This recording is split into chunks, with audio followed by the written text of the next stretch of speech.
Hello everybody and welcome to this microeconomics video on types of economy. Firstly, we start off with free market economies, and we're just going to have a look at what free market economies are and how the different economic actors work within a free market economy. So if we look at our information section in the top left, we are told that a free market economy is one where the government does not intervene with the markets. So the government does not get involved with the markets, with businesses and with industries. And the closest example you are likely to find on our planet is the USA, because the US government does not tend to get involved with the American economy. Also, just something to note if you've already watched our later video on the pricing mechanism, in a free market economy, because the government is not intervening with the markets, the pricing mechanism determines the price, demand and supply of goods. Now, how do the economic actors work within a free market economy? Well, firstly, consumers.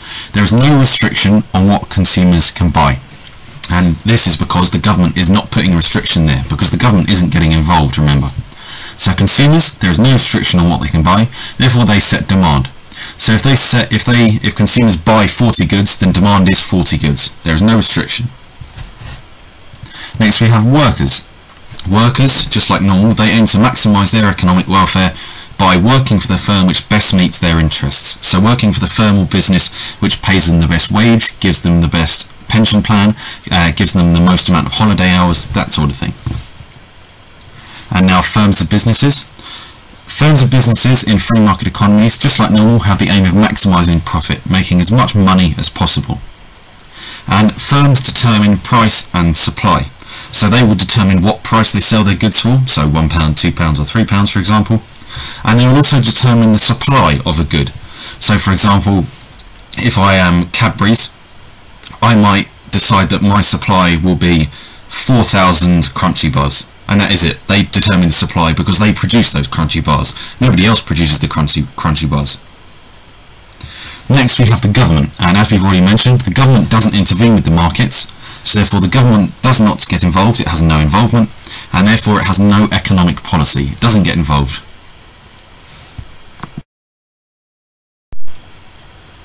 And now moving on to mixed market economies, or mixed economies. Now, what are mixed economies? In our information section in the top left, we are told that mixed economies operate in the same way as free market economies, and they do. They are more or less the same thing, apart from one slight little difference. In free market economies, the government didn't intervene with the market at all. However, in mixed economies, if the need arises, so if the government needs to intervene, it will get involved with the markets, it will get involved with the economy. And an example of a mixed economy is the UK. The British government tends to get more involved with the economy than the American government does. So America is more of a free market economy and Britain is more of a mixed market economy. So, how do the economic actors interact with a mixed economy?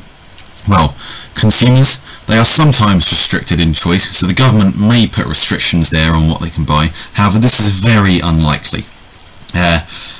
So therefore, consumers, most of the time, they set demand, because most of the time they can buy whatever they like. Again, the same as a free market economy, but only a slight difference. Workers in mixed economies, again, they work for the firm which best meets their interests. They work for the firm which will best maximise their economic welfare. So they'll work for the business which pays them the best wage, has the best pension plan, gives them the most holiday hours. Again, the same things.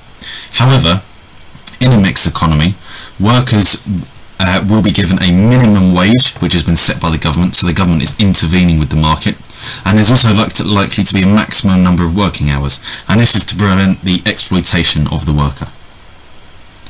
Firms in mixed economies, they are exactly the same as free market economies, so you can see a lot of similarities here and only some slight differences. So firms and businesses, they aim to maximise profit, again the same, aim to make as much money as possible, and again they determine the price of their good, they determine how much they sell it at, and they determine the supply of their good, they determine how much they produce.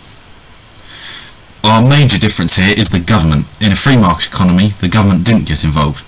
However, the government in a mixed economy will intervene with the economy if necessary, for example during recessions or during market failure. This means that the government will have an ongoing economic policy, unlike governments in free economies where they had no economic policy.